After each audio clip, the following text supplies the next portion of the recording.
온전한 11조를 하지 아니하면 하나님의 것을 도둑질하는 것이다. 이런 가르침과 설교를 듣고 자란 세대가 바로 저의 세대입니다. 저는 어릴 때 주일학교부터 이런 교육을 철저하게 받았습니다.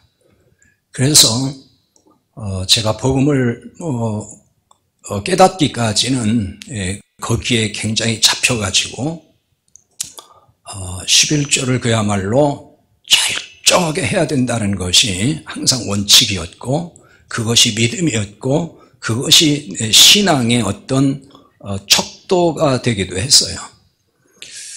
아마 여러분도 우리 교회 와서는 제가 그런 얘기를 11조는 도덕이다 이런 얘기를 한 적이 없기 때문에, 우리 교회에서 계속 오셔서 신앙생활 하신 분들은 그 얘기를 들은 이 기억이 가물가물하겠지만은, 그 이전에 일반적으로 이제 다른 교회에서는 11조를 온전하게 하지 아니하면은 하나님의 걸 도적질하는 것이다, 도둑질이다, 이렇게 이제 많이 가르치고 있고 이야기를 하지 않습니까? 그러니까 지금도 여전히 11조를 강조한 교회에 가면은 들을 수 있는 얘기고, 또 그렇게 이 말라기서의 말씀을 인용해서 설교도 하고 있습니다. 그런데 이런 식의 설교는 온전한 11조의 의미를 잘 모르는 데서 오는 현상이라고 볼 수밖에 없습니다. 그러니까 온전한 11조의 의미라는 얘기는 복음을 제대로 모르기 때문에 그렇게 성경에 있는 문자 그대로 가르칠 수밖에 없다는 얘기입니다. 우리말 문자대로 보면은 모든 성도가 11조 도둑이 아닐 수가 없어요. 그냥 글자 그대로 보면은 여러분은 다 11조 도둑인 거예요. 생각해 보세요. 우리말 그대로 온전한 11조를 할 수가 있을까요? 아니, 지금까지 했습니까? 나름대로는 정말 철저하게 한다는 분들도 있어요. 그런 분도 있단 말이에요. 저도 그렇게 살아왔으니까요. 그런데 거기에도 허점이 많았고 맹점이 많단 말이에요. 한동안은 이런 부질없는 논쟁 아닌 논쟁을 한 적도 있다고요. 그러니까 온전한 11조라는 게 소득의 11조에서 대체 어떤 것이 온전한 11조냐 이래가지고, 세금을 공제하기 전이냐, 세금을 공제한 후부터 떼는 거냐, 또 사업하는 사람은 매출에서 11조를 떼는 거냐, 아니면은 순이익에서 떼는 거냐, 등등 해가지고 그 11조를 철저히 한다는 것이 뭔지에 대해서 굉장히 많은 이견들이 있었다고요. 근데 사실 그게 참 불가능한 얘기를 하는 거거든요. 정말 이론짜리 하나까지 세워가지고 11조를 계산해서 낼 수가 있을까? 과연 그렇게 했는가 하는 거고요. 또 그 소득이라는 개념도 여러 가지가 있는데 굉장히 포괄적인 얘기거든요. 도대체 어디까지 소득으로 봐야 되느냐, 이런 것부터 시작해서. 그러니까 이제 아이들한테 용돈 주고 나서는 또 11조 떼라고 하는 사람 있잖아요. 교육 시킨다고. 등등 해가지고 그렇게 소득의 개념이 다 각기 다르단 말이에요. 그래서 나름대로 참 온전하게 11조 한다고 그렇게 애를 쓰고 노력을 하는 교인이 바로 한국 교인들이고, 그렇게 보면 참 착실한 게 한국 교회 교인들이에요. 얼마나 착실하고 얼마나 헌신적이고 얼마나 열심입니까? 그런 교인들은 세상에 찾아볼 수가 없거든요. 저희 어머니도 그 장사하면서 어릴 때 보니까요, 그 10원짜리 1원짜리까지 다 세더라고요. 11조 온전하게 해야 된다고. 그걸 보고 저도 자랐습니다. 근데 정말 생각해 보면은 참 우스운 얘기고 이거 불가능한 일인데 하는 것처럼 했거든요. 그러니 이렇게 보면은 한국교회 그 11조 개념, 그 11조 개념으로 보면은 모든 성도가 11조 도둑이 될 수밖에 없는 거예요. 무슨 말을 이렇게 합니까? 할지도 모르지만은 그 기준을 그렇게 잡으면 그렇다는 거예요. 그러나 사실은 11조 도둑이 아니죠. 억울하게 11조 도둑 누명을 쓴 거예요. 이 11조를 잘 모르는 설교자들에 의해서 11조 도둑으로 몰린 거지요. 저도 한때는 이제 그런 설교를 했기 때문에 솔직히 할 말이 없어요. 그리고 이런 설교를 하는 것이 부끄럽죠. 자, 11조 도둑이 아닌데 도둑 소리 들었으니까 누명을 쓴 거예요. 그게 바로. 도둑도 아닌데 도둑이라는 소리 들었잖아요. 그렇다면 모든 성도가 이 11조 도둑의 누명을 이제 어떻게 벗을까 하는 것입니다. 11조 도둑의 누명을 벗기 위해서 이 말라기서에 나오는 11조의 본질을 좀 잘 이해를 할 필요가 있습니다. 그러기 위해서 먼저 이 말라기서의 배경을 좀 간략하게 살펴보겠습니다. 오늘 설교가 듣는 분에 따라서는 조금 어려울 수도 있어요. 이해가 금방 안 될 수도 있고, 복음에 대해서 확 열린 분들은 쉽게 이렇게 이해가 되고 쏙 받아들일 수 있지만은, 그렇지 않은 분들은 이게 오늘 또 무슨 얘기에 뚱딴지 같은 소리를 저렇게 하시네, 또 이럴 수도 분명히 있어요. 그러니까 잘 감안해서 들었으면 좋겠습니다. 이 말라기서는 학개, 그 다음에 스가랴, 그 다음에 느헤미야, 이런 사람들과 동시대. 그러니까 이게 언제냐면요, 남유다가 이제 바벨론에게 망해가지고 70년 포로 생활을 하잖아요. 그 포로에서 돌아온, 포로 귀환 후부터 느헤미야가 활동하던 그 시대. 그 시대가 바로 이제 학개, 스가랴, 다 마찬가지예요. 에스라서도 다 그 배경 속에서 나온 성경이에요. 바벨론 포로에서 돌아왔어요. 근데 여전히 페르시아 지배하에 있습니다. 바벨론이 그 중동의 그 패권 제국이었잖아요. 그런데 이제 바벨론에게 유다가 망했는데 나중에는 바벨론이 페르시아가 나오면서 페르시아한테도 망하고 말아요. 그러니까 유다는 그냥 망한 채로 페르시아의 지배하에 그냥 들어가 버린 거예요. 그런데 이제 페르시아 제국 때에 포로들을 돌아가라 해가지고 이 고국 땅에 돌아왔다 그 얘기입니다. 돌아와서 폐허가 된 이 나라를 일으켜 세우려니까 이 보통 어려운 게 아니잖아요. 그러니까 경제적으로 굉장히 어려웠고 또 영적으로도 굉장히 피폐해 있었어요. 영적 암흑기라고 할 정도로 그렇게 어두웠던 시대였습니다. 무너졌던 예루살렘 성전을 참 우여곡절 끝에 이제 재건을 했어요. 그 재건을 할 때 그때 당시만 해도 그런 대로 백성들이 이렇게 영적으로 좀 살아있는 모습을 보이는 듯 했는데 그 성전 재건이 다 끝난 후에는 그 다음에 하나님을 향했던 그 조그만 그 열심마저 또 다 잃어버렸어요. 그 다시 옛날로 돌아가는 거예요. 그러니까 마음이 하나님을 떠나면서 조상 대대로 행했던 악행과 죄들을 계속 또 답습을 하기 시작을 했어요. 그 대표적인 것이 이제 우상숭배, 그 다음에 이방인과 혼합되는 거, 이런 거였습니다. 하나님은 이런 백성들에게 선지자들을 보내서 계속해서 돌아오라는 말씀을 하고 회개를 촉구하죠. 말라기 선지자를 통해서도 다시 돌아올 것을 말씀하고 있어요. 그래서 말라기서에는 계속 돌아오라는 말씀이 자주 나옵니다. 그러면 11조를 도둑질했다는 의미는 이게 뭘까? 오늘 이 문제부터 좀 살펴보겠습니다.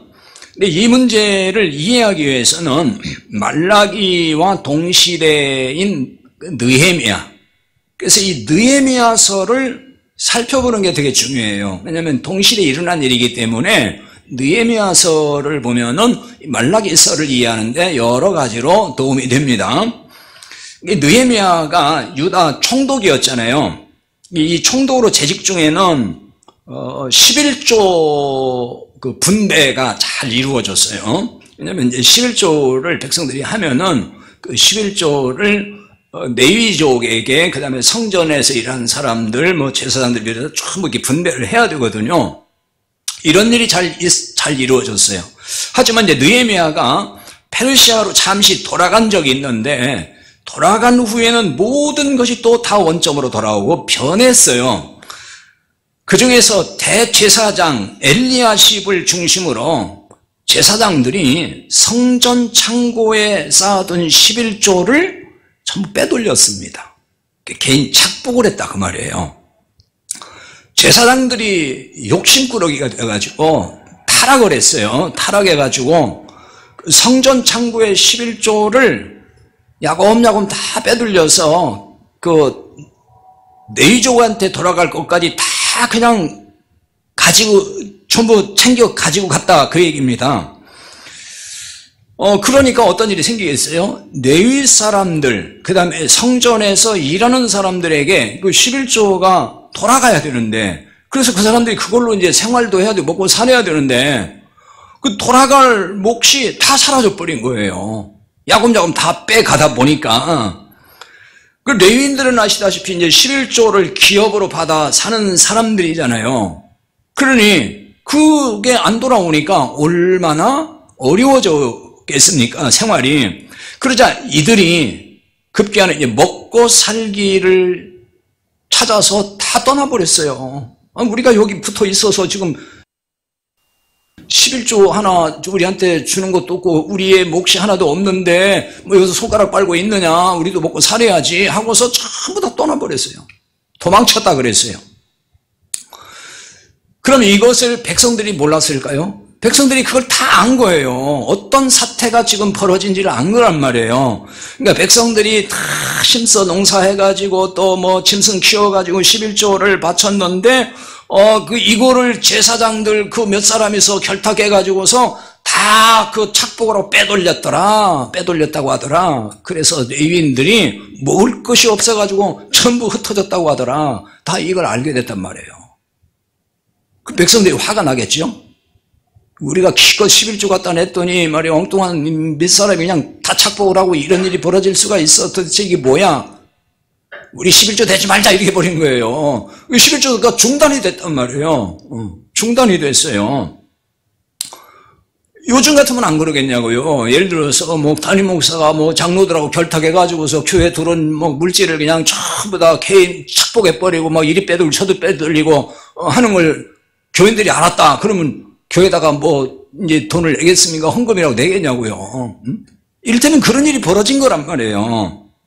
그러다가 이제 느헤미야가 다시 와가지고 이 부분을 바로 잡아요. 소위 개혁을 하는 거죠. 그래서 다시 11조를 하기 시작을 했어요. 느헤미야는 백성들이 바친 11조를 빼돌리는 그 제사장들을 전부 다 갈아치웠습니다. 다 잘라버렸어요. 그리고 충직한 제사장 셀레미야, 그 다음에 서기관 사독, 그리고 레위 사람 무다야를 성전 창고지기로 삼고 그 11조를 관리하도록 했습니다. 그래서 비로소 이제 또 안정을 찾은 거예요. 제사장들은 백성들이 레위인들에게 준 11조의 11조로 살아가는 사람들이에요. 그런데 그것으로는 이제 욕심이 차지 않은 거예요. 이 제사장들이 욕심이 발동한 거죠. 그러니까 레위인들에게 줄 11조까지 손을 댔다 그 말입니다. 자기들에게 돌아올 몫으로 만족하고 자족하고 살아야 될 사람들이 그것에 양이 안 차가지고 다른 사람에게 돌아갈 것까지 다 착복을 하다 보니까 지금 이런 사태가 모든 예배도 중단되고 모든 성전 기능이 마비되는 이런 일이 벌어졌다는 거예요. 11조 도둑으로 오해하게 만드는 그 구절이 뭐냐면요, 너희의 온전한 11조라는 말씀이에요. 이 부분을 좀 오해를 하는 거거든요. 너희의 온전한 11조, 우리말은 분명히 그렇게 되어 있어요. 번역에 너희의 온전한 11조. 그러다 보니까 너희의 11조, 그러니까 개인이 내는 11조로 오해가 되고 그 말씀을 그렇게 읽혀지는 거죠. 그런데 히브리 원문 성경에는 너희에라는 소유격이 없어요. 이게 번역상의 문제인 거예요. 소유격이 없습니다. 오히려 이 부분은 너희는 이라고 주격으로 번역을 해야 맞는 거예요. 소유격으로 번역하는 게 아니라 주격으로 번역을 해야 된다는 거예요. 실제로 이건 제 생각이 아니고요. 제 생각만 그런 게 아니고 실제로 표준 세번역, 공동번역이 그렇게 번역했어요. 그러니까 이런 걸 다 보면은 이해할 수 있는 거죠. 표준 세번역에 보면은 너희는 제사장들이에요. 너희는 온전한 11조를 창고에 들여 그랬어요. 그 다음에 공동번역에도 너희는 열의 하나를 바칠 때 조금 더 덜지 말고 성전 곳간에 넣어 이렇게 번역을 했어요. 이게 잘 번역한 거죠. 이거는 주격으로 번역을 했기 때문에. 그리고 온전한 11조에서 여기 온전이라는 말씀을 이제 또 잘 이해를 해야 돼요. 이 부분이 이해가 조금 부족하다 보니까 또 오해가 되는 거거든요. 11조에 대해서. 그 온전함을 완전함으로 이해를 하는 데서 11조의 오해를 불러일으킵니다. 우리말로는 그냥 온전하다, 완전하다, 뭐 그게 그 말이지 뭐가 다릅니까 할 텐데 약간의 차이가 있습니다. 그 우리말 완전이란 말은 어떤 뜻이냐면 이게 원래 모자라지 않다 그런 말이에요.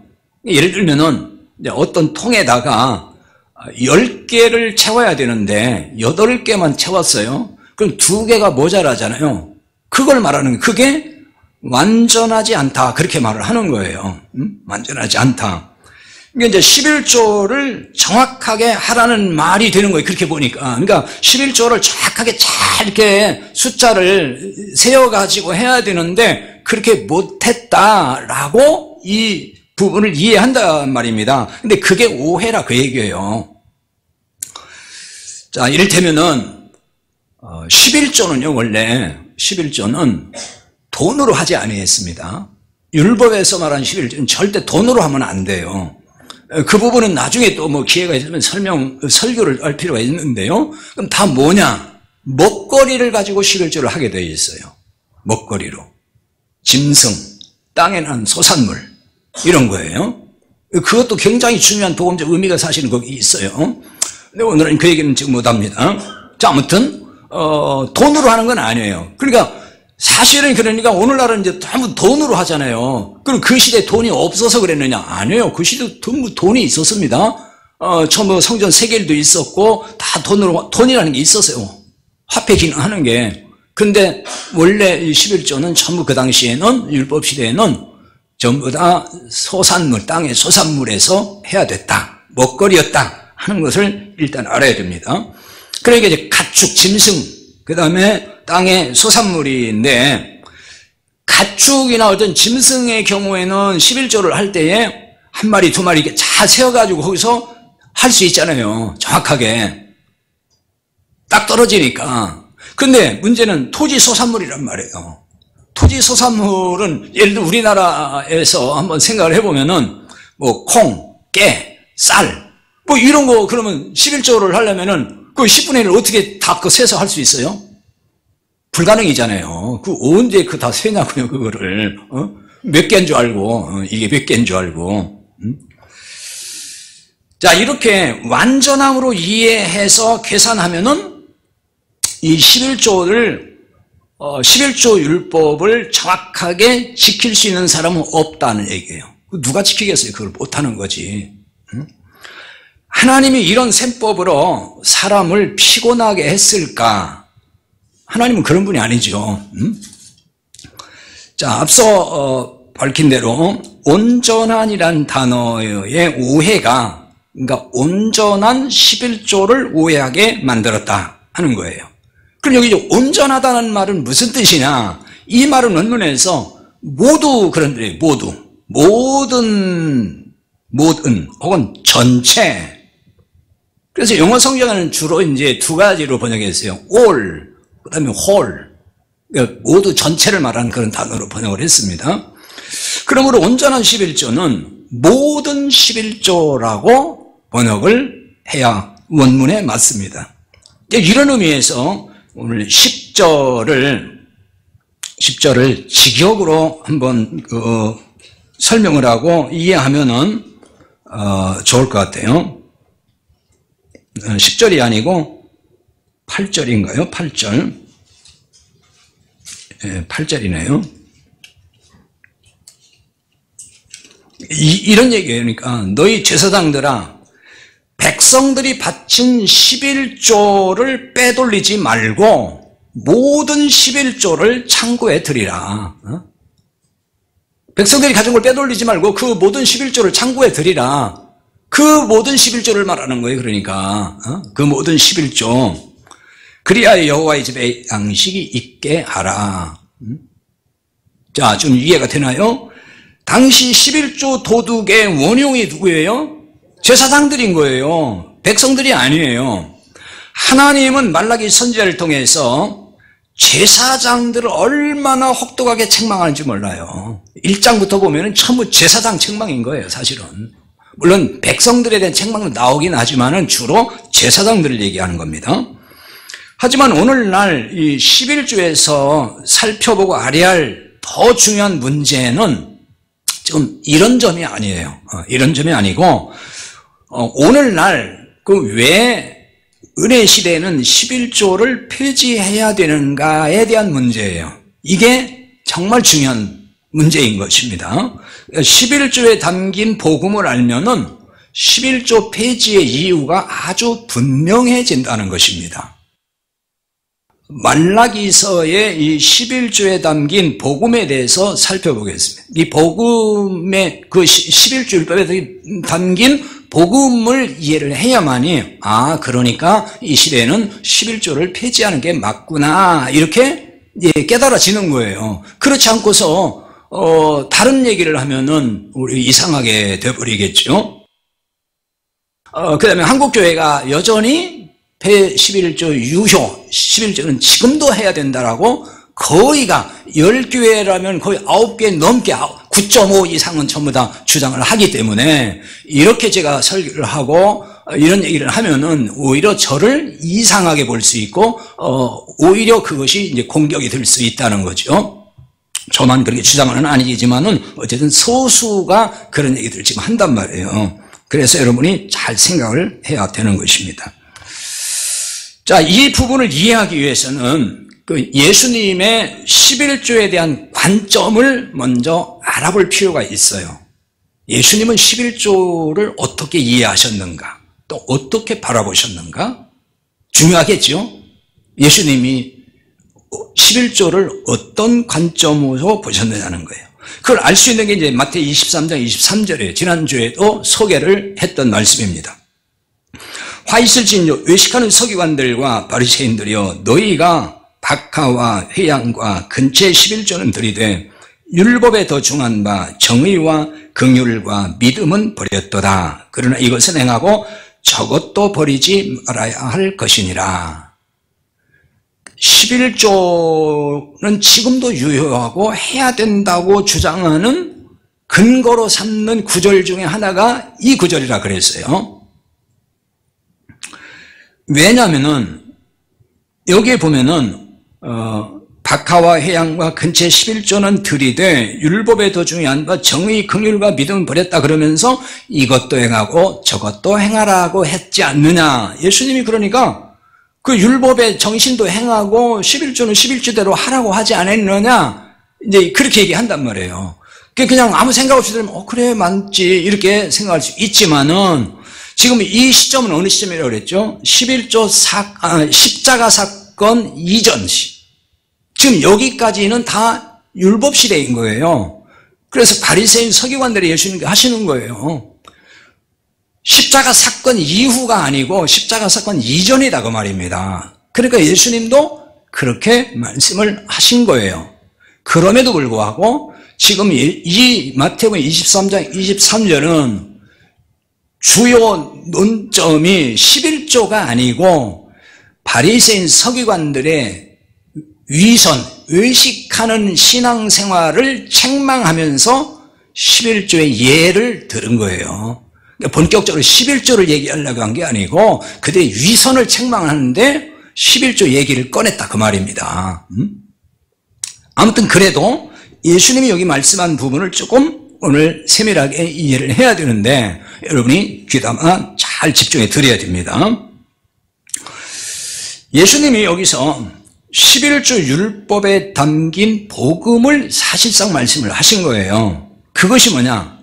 이 11조 율법에는, 그러니까 율법에 또 중한 바 하시면서 뭐라고 했죠? 정의와 긍휼과 믿음, 그게 있는데 그거 너희들이 버렸다, 그거잖아요. 다른 11조는 철저하게 드리면서 박하, 회양, 근채 이런 거, 그러니까 어떤 이거는 허브 종류의 일종이고 채소인데요, 성전 제사에 쓰였다고 하는데, 아무튼 그런 거 이파리 하나까지도 쫙쫙 해서 드렸는데 너희들이 모르는 게 있다. 11조에 있는 그 11조 율법에 담긴 정의, 긍휼, 믿음, 그거 너희들이 버렸다. 그게 진짜 중요한 건데 그거 버렸어. 그러니까 너희들이 외식하는 사람이 될 수밖에 없어. 그 얘기하는 거란 말이에요. 그러니까 예수님은 여기서 정의, 긍휼, 믿음을 말씀하신 거예요. 11조 율법에 이게 있다는 걸 말씀한 거란 말이에요. 그럼 여기 이제 정의, 지난 개역 성경에는 그냥 의라고 했어요. 의라고 번역했고, 그 다음에 긍휼을 인이라고 번역했고, 믿음을 신이라고 번역했고, 같은 얘기예요. 그래서 지난 성경에는 의와 인과 신 그랬고, 이번에는 긍휼, 정의, 긍휼, 믿음 이렇게 번역을 했어요. 그러니까 이것이 예수님이 11조를 보시는 중요한 포인트예요. 그러니까 11조 율법에 뭐가 있다고요? 정의, 긍휼, 믿음이 있다. 그게 있다는 거예요. 이건 뭘 말하냐? 이게 지금 복음을 말하는 거예요. 복음이 여기에 담겨 있다는 것입니다. 그걸 예수님이 말씀한 거예요.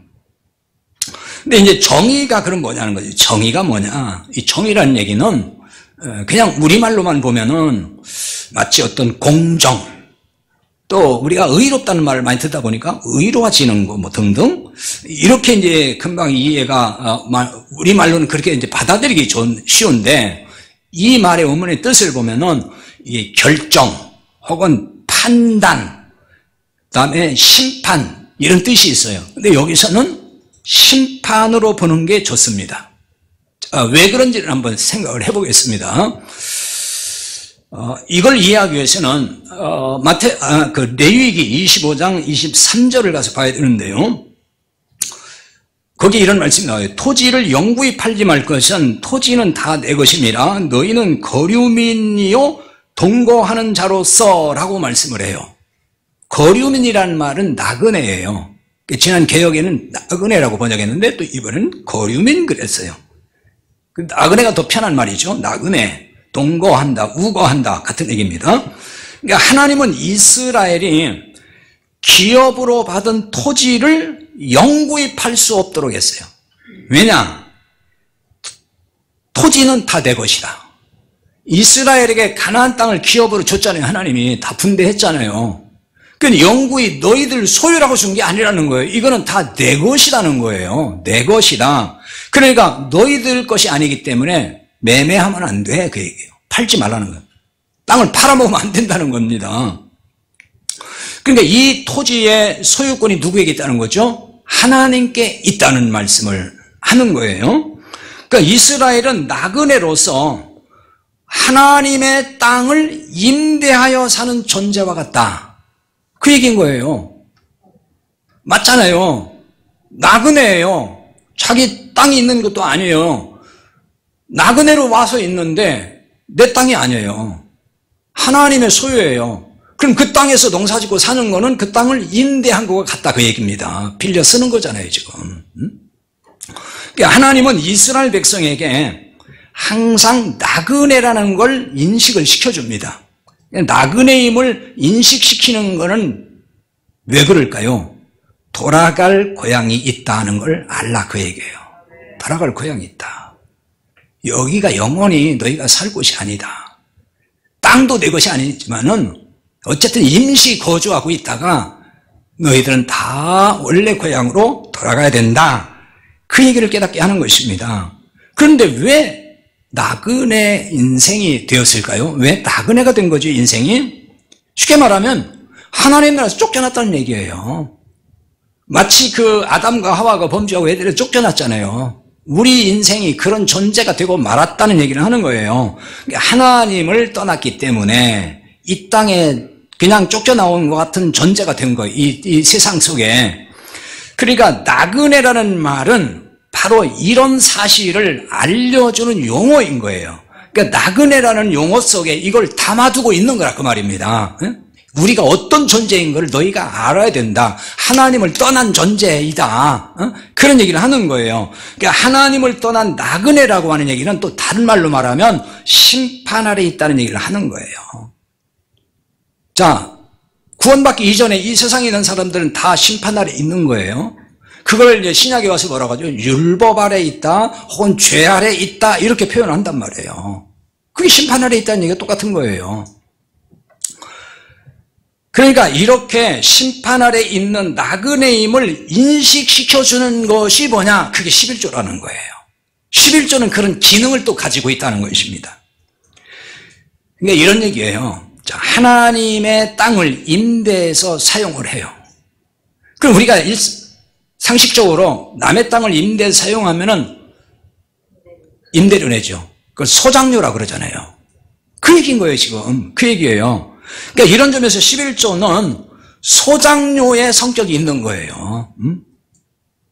그 11조에 그걸 담아두고 있다는 겁니다. 그러니까 다시 말하면 내가 나그네라는 걸 자꾸 인식해 주는 거예요. 그러니까 너는 소장료를 낼 수밖에 없는데 임시 나그네고 또 땅도 내 것이 아니고 그래서 너는 11조를 내야 된다. 그 얘기를 하는 것입니다. 그래서 이거는 심판의 성격이 있는 거예요.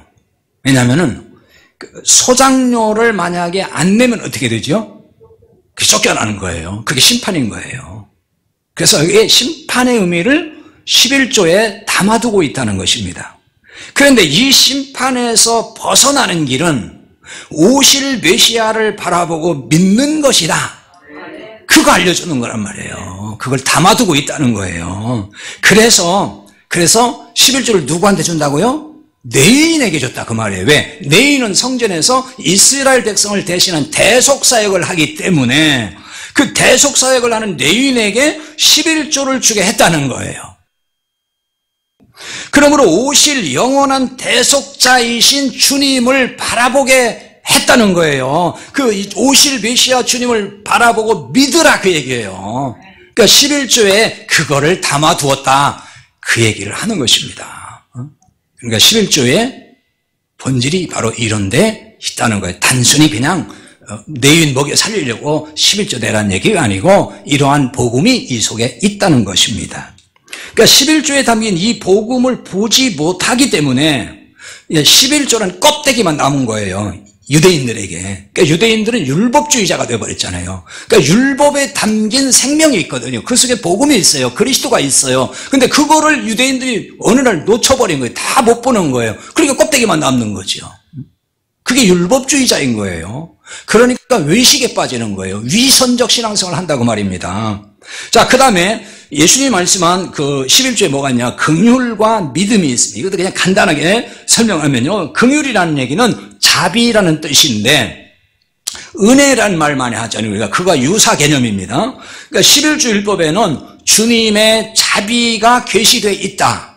그 얘기를 하는 겁니다. 그러니까 이 또한 내인과 연결이 된 거예요. 그러니까 전부 내인과 연결해서 이걸 이해를 해야 되는 거예요. 그래서 내인에게 11조를 갖다 준 이유가 바로 이런 데 있는 겁니다. 그러니까 내인이 이스라엘 백성을 대신해서 대속사역을 한다 그랬죠. 이 내인의 대속사역으로 인해서 주님의 영원한 자비와 사랑을 보여주고 있다는 거예요. 그거 계시해주고 있다 그 말입니다.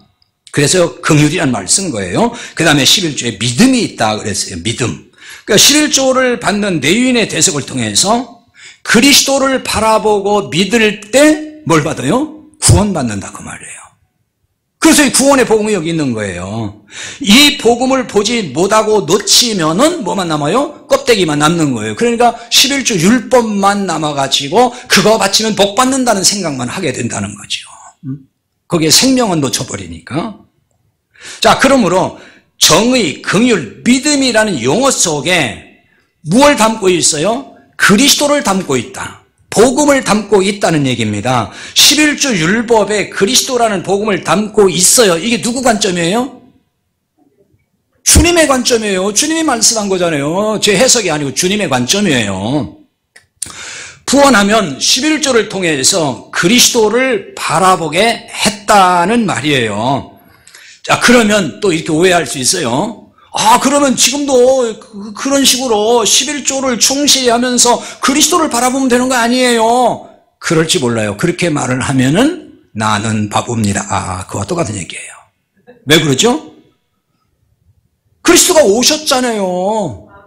그리스도가 오셨기 때문에 더는 율법으로서의 11조가 끝났다는 얘기예요. 할 필요가 없다는 거예요. 왜? 그건 하나의 그림자였으니까.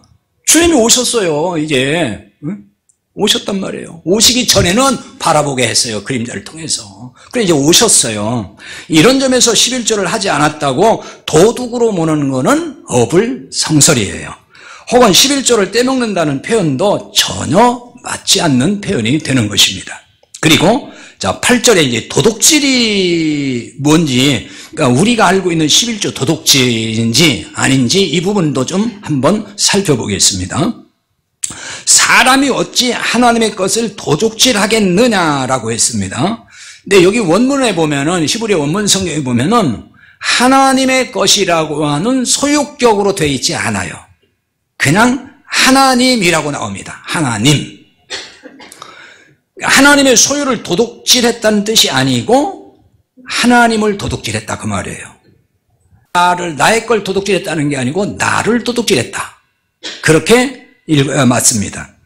하나님을 도둑질했는데 그 증거가 온전치 못한 11조와 헌물이다. 그 뜻인 거예요. 그 증거가. 하나님을 도둑질했는데 그 증거가 바로 뭐냐? 온전치 못한 11조 헌물이었다. 그 당시 이스라엘 백성을 두고 하는 말이에요. 그러면 하나님을 도둑질했다는 건 어떤 의미일까요? 하나님을 기만하고 속였다는 뜻을 말해주는 것입니다. 하나님을 믿지 않아요, 사실은. 마음이 떠났어요. 근데 믿는 것처럼, 외형적으로 믿는 것처럼 율법에 아주 충실하게 보여요. 형식만 갖추어서. 이거를 예수님은 위선이라고 책망한 거예요. 위선이라고. 그래서 말라기 1장에 보면은 그 책망이 많이 나오는데요. 거기에 이런 책망이 있어요. 훔친 물건, 저는 거, 그 다음에 병든 거를 제물로 가져왔다고 엄청나게 헛되게 책망을 해요. 훔친 것 중에서 저는 거, 병든 거, 이거는 하나님 앞에 제물로 드릴 수 없는 것들이란 말이에요. 율법에. 근데 그걸 갖다가 제물이라고 드렸어요. 이 얘기는 뭐죠, 지금? 형식만 갖췄다는 얘기예요, 형식만. 그러니까 하나님을 눈속이고 있다는 거예요. 속인다 그 얘기입니다. 도둑질의 본질이 뭐겠어요? 남을 속이는 거잖아요. 도둑질은 남 속이는 거예요. 그러니까 도둑놈은 도둑질하고도 도둑질했다고 합니까? 안 했다고 그러죠. 그래서 도둑질이 그거예요. 하나님을 도둑질했다는 게 바로 그런 거예요. 하나님을 자꾸 속였다는 거예요. 눈속임을 했다는 것입니다. 자, 아직도 그 11조 하면은 물질의 복을 뭐 쌓을 곳이 없도록 받습니다. 뭐 이렇게 만약에 가르치고 있다. 그런 교회가 사실 아직도 많이 있죠. 그렇다면은 이게 정말 하나님의 뜻이고 이게 뜻이라고 이렇게 가르치고 설교한다면은 하나님을 어떤 분으로 만드는 거죠? 거짓말쟁이로 만드는 거예요. 그렇잖아요.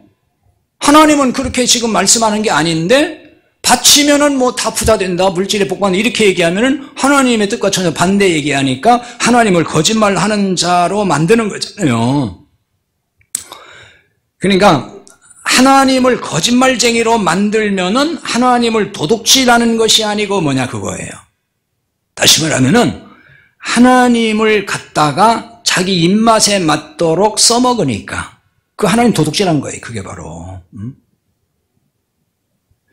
여러분 성경에 어떤 말씀은 문자적으로 보면은 어떤 약속이 있어요. 그런데 현실에서 전혀 이루어지는 게 없어요. 그건 하나님이 거짓말한 게 아니고 그 말씀을 우리가 잘못 이해한 거예요. 해석을 잘못했다고 말입니다. 그러니까 이 11조에 대한 것도 똑같은 거예요. 성경을 잘못 보고 있는 거예요. 근데 그걸 못 깨달으니까 계속 문자대로 가르치는 거란 말이에요. 그걸 알아야 됩니다. 자, 그렇다면 온전한 11조를 하면 복을 부어준다는 말을 자, 어떻게 이해를 해야 할까요?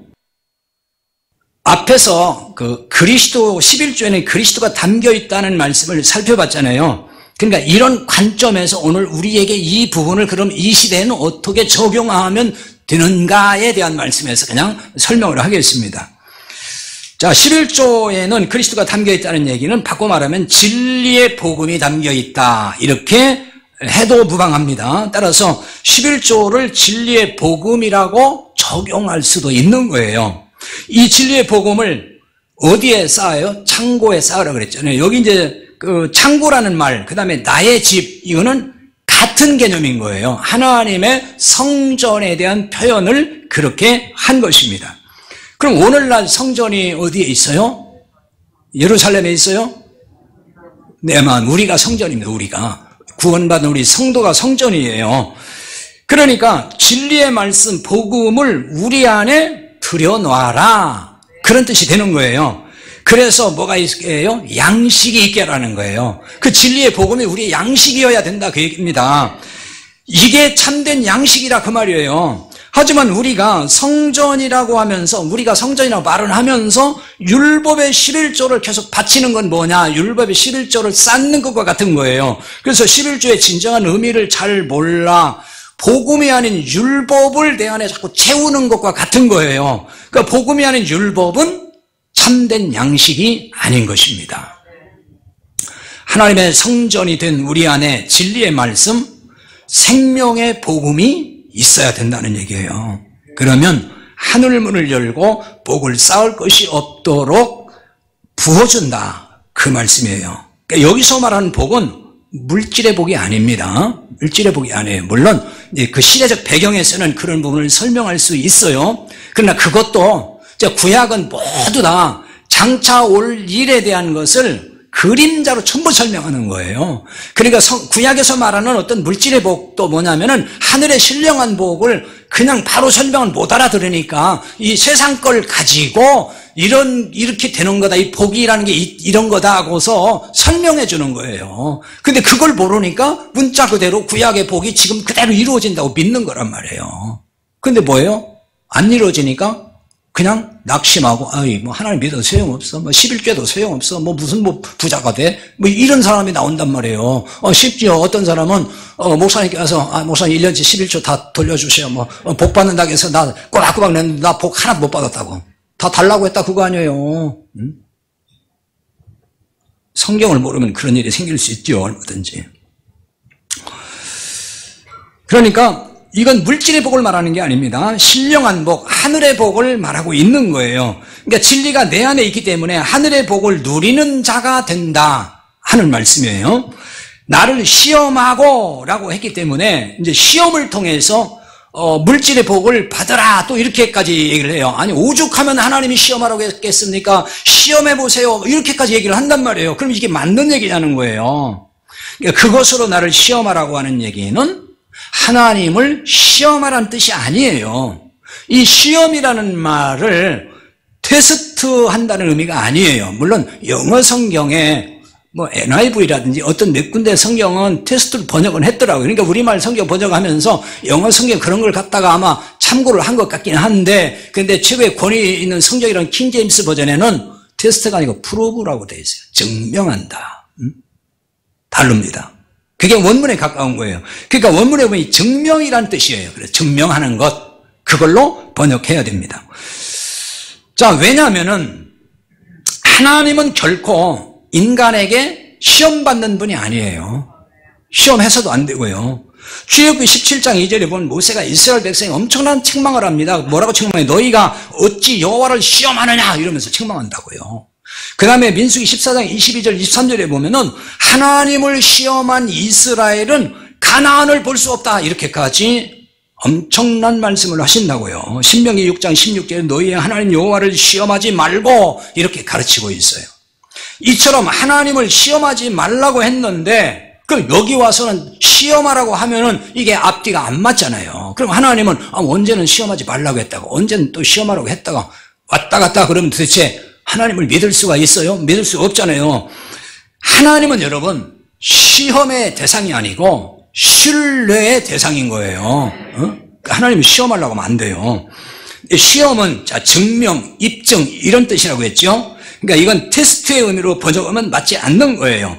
너희가 진정 하나님을 믿고 있는지 증명하라는 얘기가 되는 것입니다. 그러니까 온전한 11조 헌물을 정직하게 드려, 그 시대는 율법 시대니까 그걸 정직하게 드려 하나님을 믿는지 입증하라, 그 얘기인 거예요. 그러니까 말라기서는 하나님을 하나님으로 인정하지 않는 이스라엘의 그 불신앙, 그것을 폭로하고 있어요.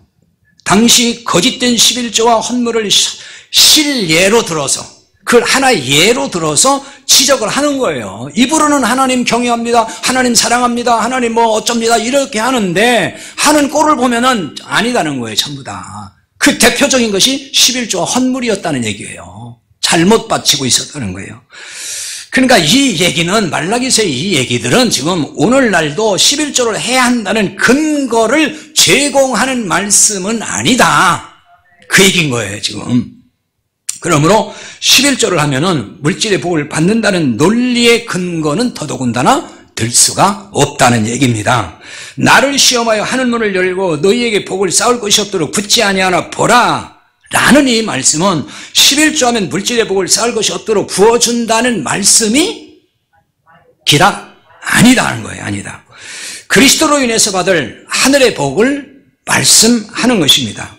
성전 창고가 된 우리에게 진리의 말씀을 쌓을 때 하늘의 복이 임한다는 거예요. 이것을 그리스도를 믿는 자가 입증할 수 있다, 그 얘기입니다.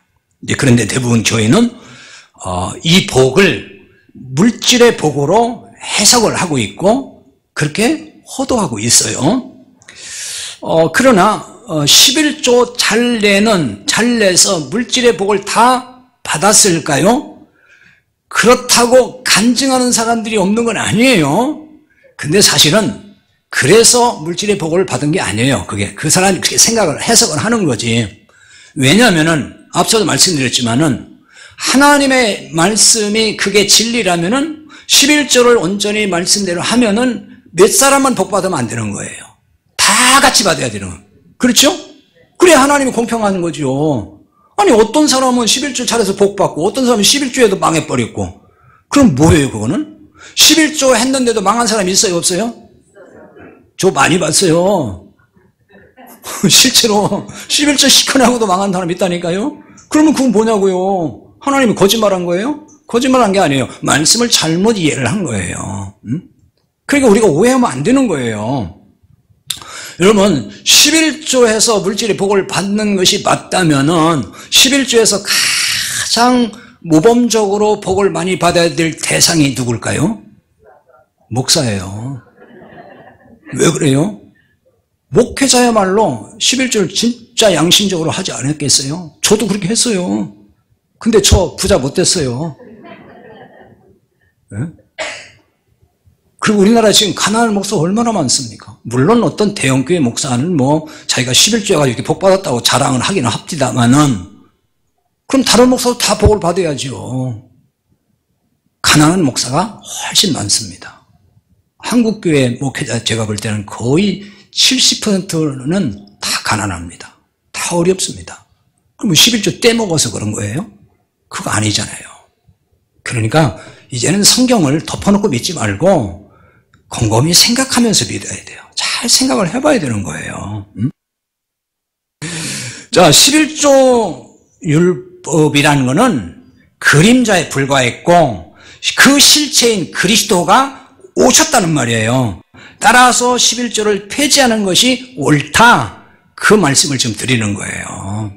이걸 깨달아야 되는 것입니다.